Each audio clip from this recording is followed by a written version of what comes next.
probably the first question that they asked on That Men Like Us was, what comes to mind when you think of the word anger? For me, it's shame.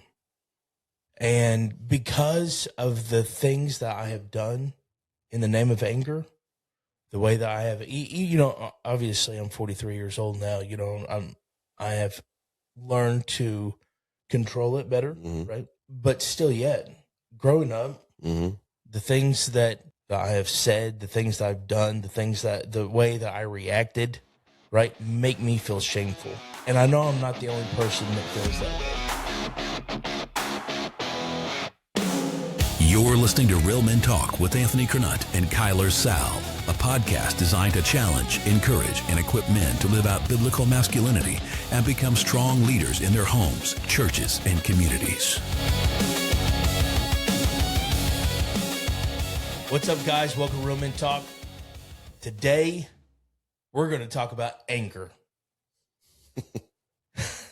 And I know that this subject is kind of a touchy-feely subject, right? Mm-hmm. It is for me. Yeah. Because anger is something that I've struggled with my entire life, right? Yeah. But I want to say something really quick, and we'll expound on it later on in the podcast, but anger itself is not a sin, right? Right. So we did this, I'm part of this thing called Men Like Us. Shout out to Men Like Us on Abundant TV, which is just a panel of pastors and men's ministry leaders and stuff where we take topics and we just discuss them for an hour. And on this, we talked about anger, and it was really good. We had 107,000 views. Yeah. Right. Which is phenomenal. Yeah. But I wanted to expand on it a little bit more here because my personal struggle with anger is something that has, Paul talks about like a thorn in his flesh, right? This has been mine. And whenever I say that I have struggled with anger, right?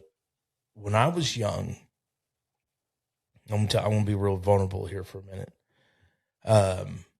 When I was young, I would get blackout angry, right? People talk about like tunnel vision, they get angry, and that's not what I'm talking about. I'm talking about I don't remember, like I would get so angry, I didn't know what I had done. Right. And I had done horrible things in the name of anger as a child. Well, I was older than a child. I was teenager, young adult. Yeah. Right.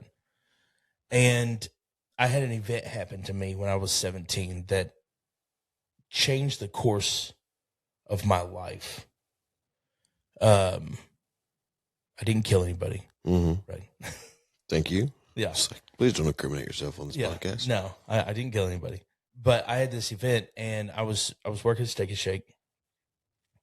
I'm 17 years old, and me and this guy had kind of been into it. I like to fight anyways, right? Right. And we'd kind of been into it, and something happened, and I snapped in the restaurant, blacked out.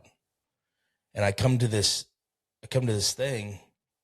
I come to, and there was this young girl, she was older than I was, not by much, but she was a little older than I was. But she was pregnant, and she's beating on my chest. Anthony, stop it right now, stop it, right? She's beating on my chest, and I looked down, and I have a knife in my hand. Now, mind you, I blacked out. I don't remember picking up the knife. And I thought, what if I hurt her? Right. What if I had killed that guy? Yeah. Like for real. You know what I mean? And it terrified me. And I tell that story not as, I tell that story because I want people to understand that whenever I say that I struggle with anger, like that is the one thing that I have truly struggled with my entire life. Yeah. Right. And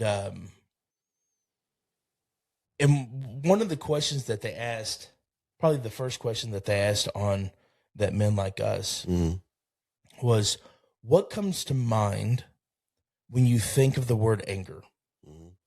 For me, it's shame, right? Yeah. And because of the things that I have done in the name of anger, the way that I have, obviously I'm 43 years old now, I have learned to control it better, right? But still yet, growing up, the things that, that I have said, the things that I've done, the way that I reacted, right, make me feel shameful. Right. And I know I'm not the only person that feels that way. Yeah.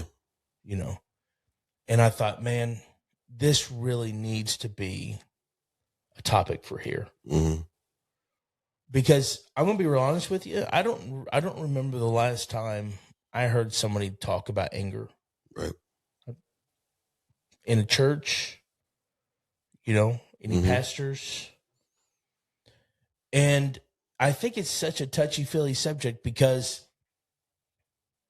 in culture, anger is acceptable.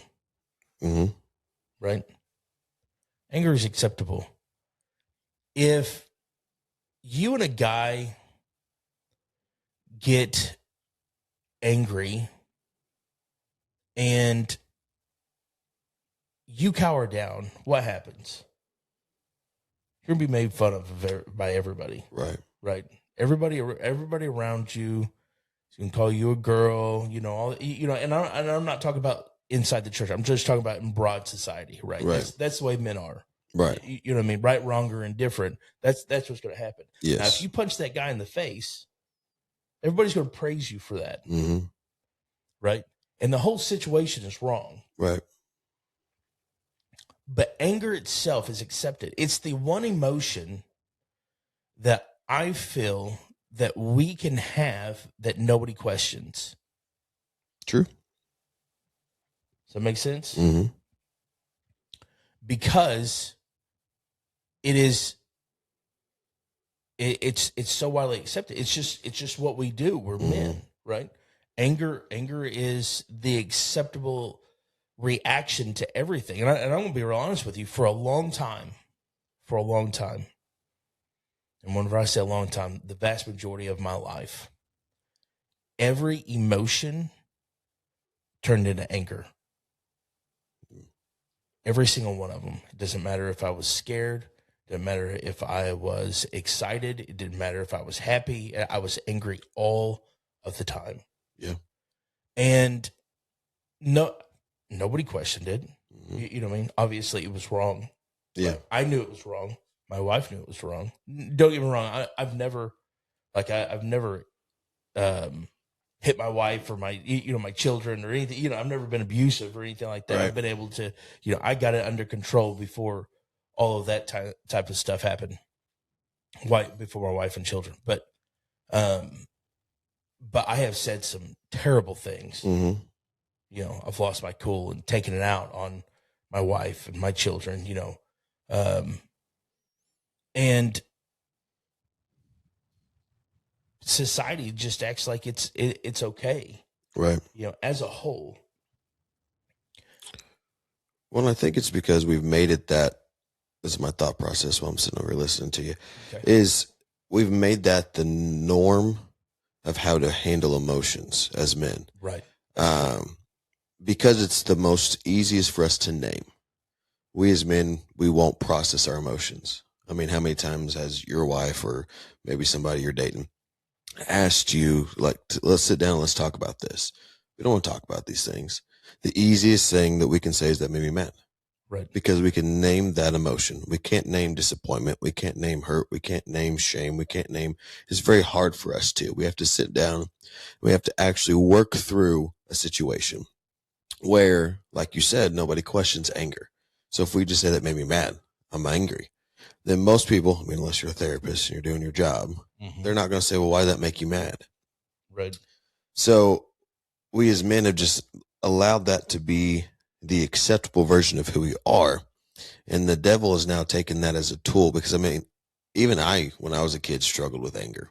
I mean, I punched a hole through a wall because somebody made me mad. I slammed my brother into a cabinet.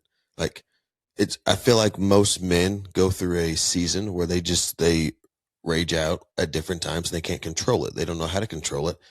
And in those situations, there's really an underlying emotion, but we just go straight to anger because we can name that one in those situations. So like in the situation where I punched a hole in the wall, I didn't have any control over a situation. And I just felt like everything was coming up against me. And it wasn't necessarily that I was mad. I just didn't know how else to react, but I could be mad. Right. And so I was. And so in those situations, or in any situation, we just automatically go straight to anger because we can name it and we know exactly how to go from there. And anything that we can name, the devil can then use to either be he always uses it for bad. But he can take and use it as a tool or a weapon against us. And so he just keeps developing that anger. And so you become comfortable in your anger. You become comfortable with saying, I'm angry. This made me mad. Those situations. It just becomes a situation where all men then turn to anger, and then we blame that, and we never just process what really happened in that situation. And if we don't have good leaders in our lives, that's where we as men, as dads, then have to step in and be like, why did you react this way? Where are we at? We can't keep accepting anger as the tool for anything. Right. We have to sit our sons down. We have to sit our kids down and say, okay, it's okay to be angry because things can make you mad. Right. But we need to understand why that made you mad. And I never had that. Okay. Most men don't have that because most men are not going to talk to their kids, their sons, their daughters, their anything about emotions. Right. And we've gone so far away from that being acceptable that we now have to get back to it in order to control it. Because it wasn't until probably college that I finally was like, we got to get this under control. Mm-hmm. Yeah. And so when you think about anger, and I don't know about you, but I have often in my life tried to justify the anger that I felt with the Bible. Yeah. Well, Jesus flipped over tables, which is true, right? So the question is, how do we justify is a bad word. How do we understand anger in light of the Bible? Right. Right? Because the Bible does say things like James 1:20 says, for human anger doesn't accomplish God's righteousness. Right? So it says things like that, but then it also says, be angry and do not sin. Right. So how do we understand our anger? How do we understand that the emotions that God has given us are good for a purpose? Right? When you think of human anger, I think of selfish anger and especially pride-driven anger. Right? I think a lot of mine was pride-driven anger. Yeah. A lot of mine, I'll be real honest with you, had to deal with my insecurities. Yeah. Right. Like you were talking about the feeling of not being in control, not knowing how to process your emotions. Right. And they all come out in anger. Not understanding the situation. Right. Right. Automatically it automatically just reverts to anger. Yes. But at the same time, God is an emotional God. We see in the Bible, we see God getting angry. Right. Right. We see God using anger. Right. When he went through the temple and he fashioned a whip, flipping over tables. Jesus was angry that they were defiling God's temple. Right. His Father's place. Huh? His father's His place. father's Yeah. place, yes. And so how do we understand our anger? And I'm one of these guys. I'm big about the more that we can understand, Mm-hmm. the more that we can control. Right. Right? If I go into a situation and I am capable of understanding the situation, it is easier to control that situation. It's the reason why people practice, right? Mm-hmm. Basketball, football. I mean, sports. You think of the military, the way that they run through drills and practice over and over and over. The more that you understand, the more that you can control. Mm-hmm. And I think a lot of that has to do with if we can learn to understand anger Right. itself, the emotion, the more we can control ourselves when we feel that way. Yes. Right? Because if the Bible says be angry and do not sin, then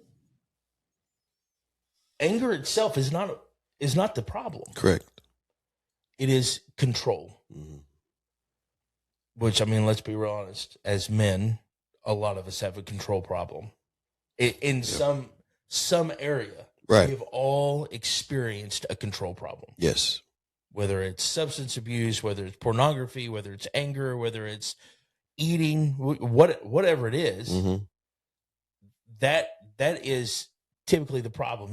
Things like, I heard a guy say one time, he's like, well, it's not my fault. All these girls walk around in booty shorts and all this stuff. And I was like, wait a minute.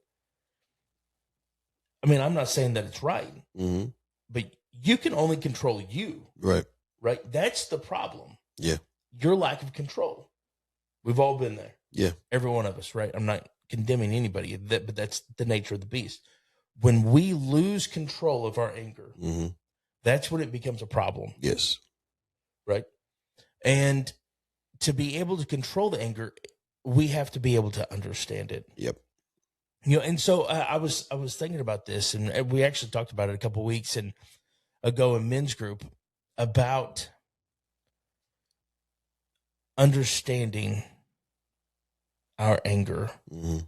and looking at it through the eyes of, okay, so if anger itself is not a sin, it doesn't always have to make me feel shameful, because that feeling of being shameful, this is going to sound funny, but that feeling of feeling shameful Mm-hmm. itself makes me angry. I'm just being honest. You know what I mean? Because then I feel bad. Then I'm angry. Then I feel bad.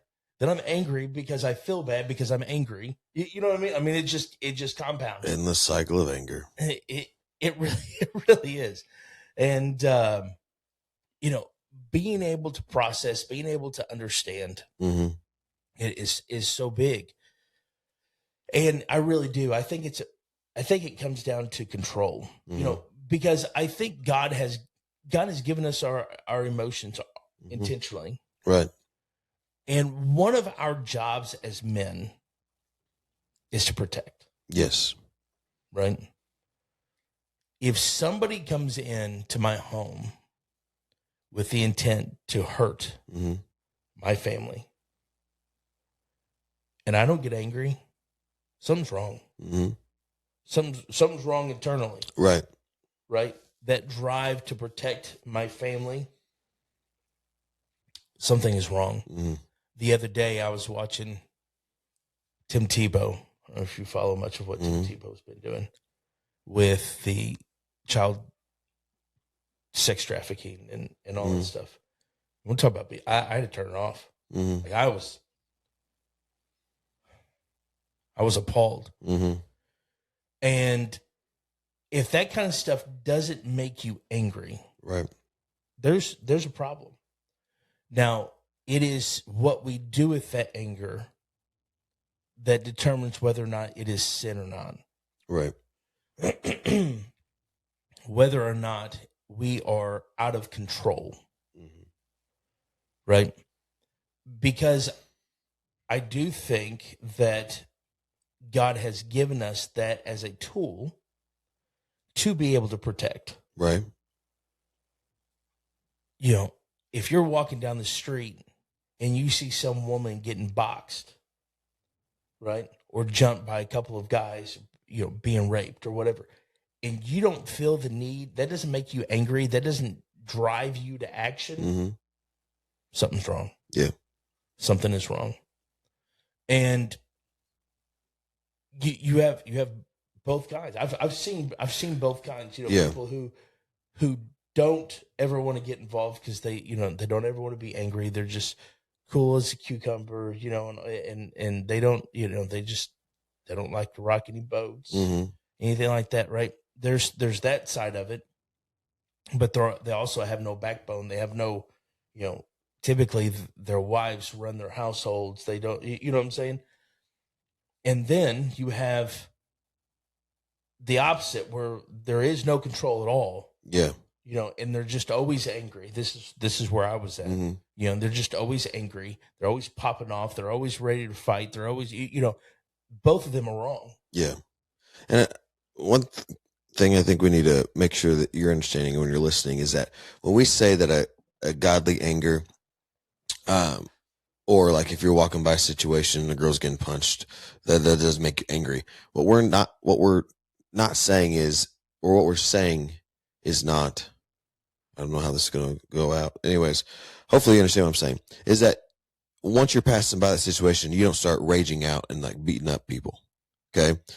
What I think we're trying to define anger and get to anger is that should stir something inside you or prompt you to take action or to make a change in that situation.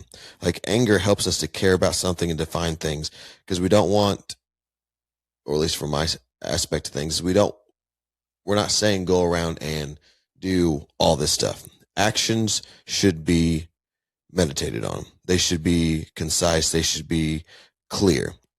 Like when you go back, I mean, let's take Jesus flipping a table. This was in our notes. Flipping the table. He made a whip first. He stopped. He figured out the course of action that he needed to take. It wasn't just him flipping tables. We automatically go to him flipping tables. Right. Like he stopped. He understood the situation. He understood what needed to happen. And then he took action. Okay. In that situation where, let's say the woman's getting punched, your immediate course of action is to stop that. Right. Okay. Not just to start lashing out and punching everybody around. Okay. Right. You want to stop the action that is happening. And a lot of times, and this is why I wanted to make it clear, is we automatically assume that anger means violence sometimes. Right. And that's not what we're saying. What we're saying is that anger that you should have should stir something in you to make a corrective action. Right. If that makes sense. Same with Tim Tebow and human trafficking. Right. It stirs up an anger inside of him so much that he wants it to change. Right. He wants to take a corrective action. He doesn't want to unleash an army on the United States that says that we're going to completely eradicate everything that is bad in life. Okay.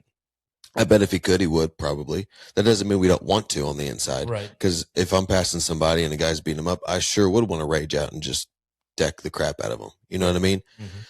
But that's where we have that godly anger, that righteous anger that says we will correct this in a godly manner, the best way possible. Because an eye for an eye and a tooth for a tooth, yes, that's in the Bible. Okay. But if you take that and then you start applying that to every single situation, I punch you, you punch me, we're just going to keep punching back and forth the whole time. One of the things that helped me out when I was struggling with my anger was that I learned to develop, and this is like a buzzword for everybody because they don't want to do it, is I learned to develop patience. Right. Every patient person that you meet, okay, usually, not always because I still struggle with anger, usually is able to give godly anger. They're able to sit, meditate, and not react. Okay. It's when we just start reacting that's the issue. Right. And this one saying, it helps me out. It says, seek to understand, then to be understood. Understand the situation that you're in first. Okay. And then seek to be understood. You put others before yourself. Right. When we switch that around and we put ourselves before others, that's when it becomes an unrighteous anger. Right. So in that situation, sorry, I just wanted to define That we're not saying go rage out on everybody. Yeah. No, I think that's really good. It is, because when you look at, the one thing that we always talk about here is every time as men, we can always compare to Jesus. Yeah. Right? That's our model. Yeah. Right. Jesus is our model. Right. Well, when you look at, just like you were talking about, when he goes into the temple, it talks about him standing in the corner and fashioning a whip. Mm-hmm. Right. Now, I'm going to be real honest with you. There's part of me that would like to think about him standing there going, I'm going to flip over them skinny tables. I'm going to punch that guy in the face. I'm going to. And the fleshly side of him he may be like, oh, you just wait, Lord. You just wait.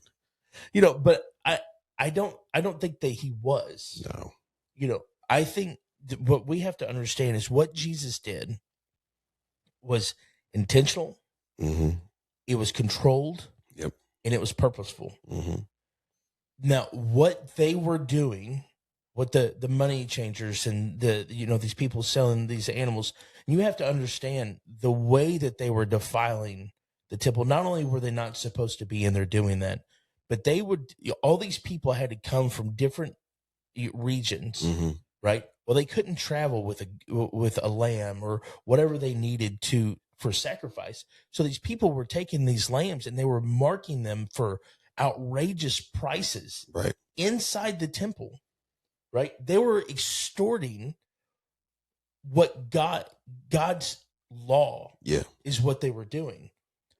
And so Jesus, here he was sitting there and he was so intentional about what he was doing. He understood. Now, think about it. Jesus didn't necessarily need the whip right to flip over tables.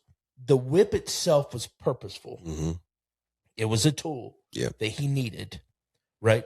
He went through, more than likely, and now it doesn't really say a whole lot about what he did with that whip, but I would imagine it was for the animals, mm-hmm. right? To drive out the animals at the same time while he's flipping over tables and all of this stuff. But Jesus, what he was doing was intentional. Yes. So let's apply that same situation to a situation where somebody is being harmed. Okay. Right? You're driving by and this woman is being beat to a pulp. Right? Now, again, just like you were saying, which was a very, very good explanation of, we're not just going to go around and start punching people in the face. Right. Our reaction mm-hmm. has to be intentional. That situation has to stop. Mm-hmm. That's it. Not all the situations around us. Right. That situation has to stop. And so we have to be able to control ourselves enough to go over and stop that situation. Right. Now, it doesn't necessarily mean violence. You may be able to go over there and be like, hey, stop. Right. Stop. The guy run off and then you're able to help this individual. Yeah. Right. Or you may have to beat the guy, because it may turn towards you. Right. Who knows? Exactly. Right. But our reaction, mm-hmm. just like you were saying, Kyler, should not always just be anger. Right. It should be controlled. Anger, or it shouldn't always be violence. It should be controlled. Violence should only be used if it has to. Yeah. But I also heard a guy say, he said, if you're not the most violent person in the room, who are you protecting? Mm-hmm. Right. And his point is this. When you look at the Beatitudes, mm-hmm. right? Blessed are the meek. Remember doing that, mm-hmm. that podcast on that? This is the most revolutionary thing that I think it has ever I have found in the Bible when it comes to this topic. Mm-hmm. Because meek means, basically violence under control. Mm-hmm. Your capability of being violent, controlled. Right. Being able, when you think of meek, before we had done that study, whenever I had thought of the word meek, I thought of somebody who was kind of, nonchalant, they never got involved in anything. They never got riled up. Mm-hmm. That's not the case. Right. It means you're a bad dude, but you're able to control yourself. Yeah. You think of think of some of the military people you've ever met in your life, mm-hmm. and what they're capable of. They don't go around and using that all of the time. Right. They control themselves. Now, if somebody imposes themselves on a situation that they don't need to be in, they are controlled enough to take care of. Right. Right. And this is the way that we should be. We should not be, well, that makes me angry. I'm gonna freak out. And I think of my time substituting, and I'm sure you can think of, while you're teaching, children becoming angry and just losing all control. Oh yeah. Couple come to mind. I bet they do. That is not godly anger. Right. That is not godly anger. Being able to control ourselves for specific situations to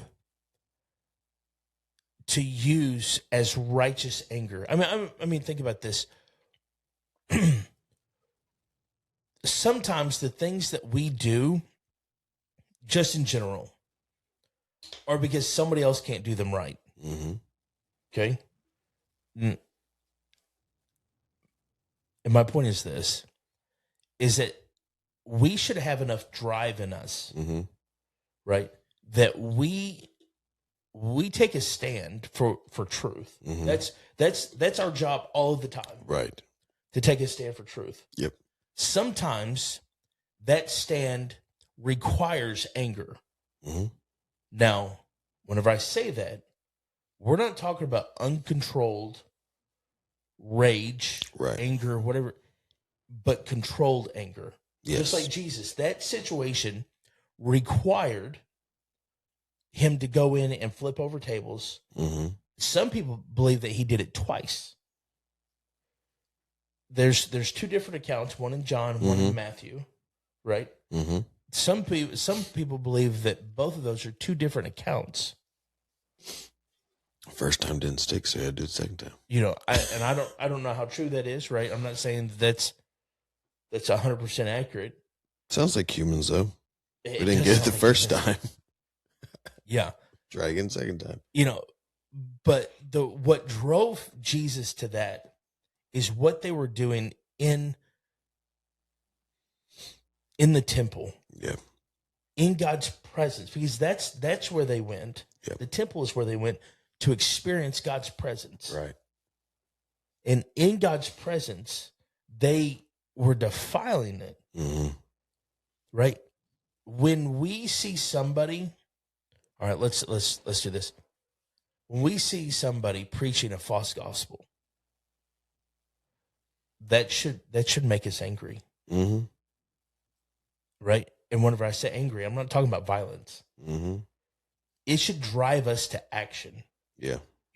To correct that, sir, madam, whoever, you're wrong. Right. That this is not what you are speaking is not truth. Right? Does that make sense? So our anger under control should drive us to action, whatever that looks like. Yeah. Right? Because so often when people, even saying that, people view anger the same almost across the board. Yeah. It's always bad. Yes. But that's not the case. It's not the case. God has so for example, just like God has made us sexual beings. Okay? Sex is not always bad. Right. Right? Sex controlled inside of the confines in which it was created between a husband and a wife. Sex is good. Yes. It has purpose. It has, multiple purposes inside its creation, what it was created for. Anger is the same way. Yes. Inside that box, inside that confines of what it was created for, it is good. Yeah. It is useful. Right. Right? It has purpose. Outside of that box, it is uncontrolled. It is dangerous. It hurts people. Yes. Right? And this is what we're trying to convey. anger is not always a sin. Right. And I'm going to be real honest with you. Even today, saying that, it feels weird coming out of my mouth. Right. Right.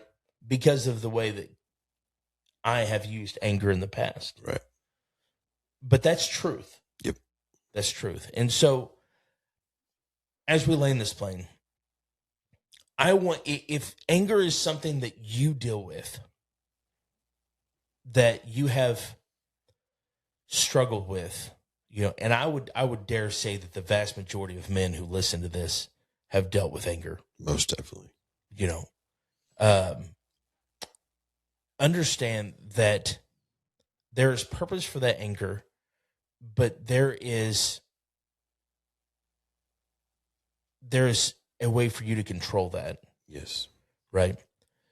And that there's forgiveness for the things that we've done in the name of anger. Mm-hmm. And I am so thankful. I am so thankful for forgiveness, grace that God bestows upon us for the things that we've done. But this, you as a listener, you have to be able to understand it. You have to be able to control it. Mm-hmm. Right. And sometimes it takes accountability partners. Yeah. Sometimes it takes other brothers being like, listen, you know, this situation, I have a hard time controlling. Right. I need help. Right. Yeah.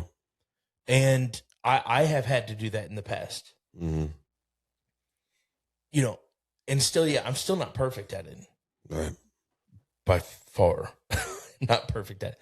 But it is, you know, like we always talk about, it is striving to be more like Jesus every day. Yes. Right. Striving to control ourselves, to be able to live in truth, to become holy. Mm-hmm. Right.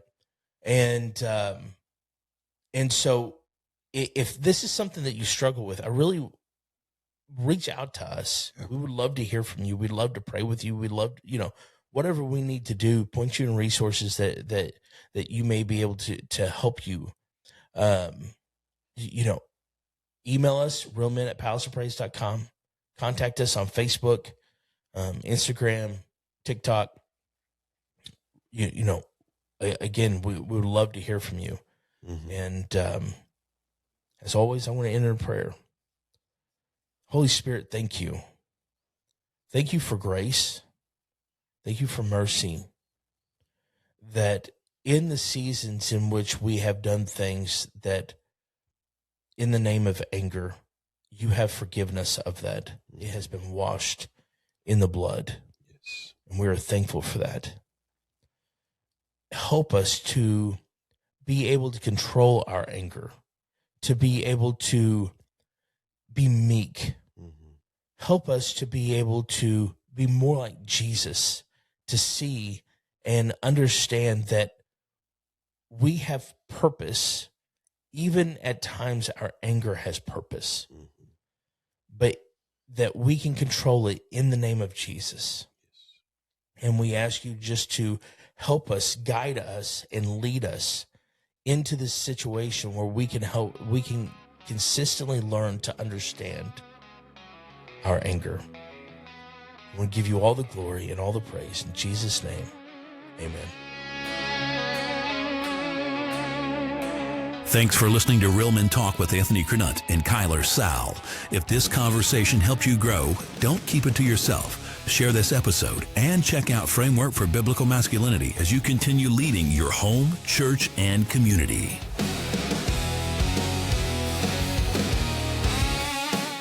This episode was edited and produced by Real Men Studios, LLC, helping podcasts sound as good as their message.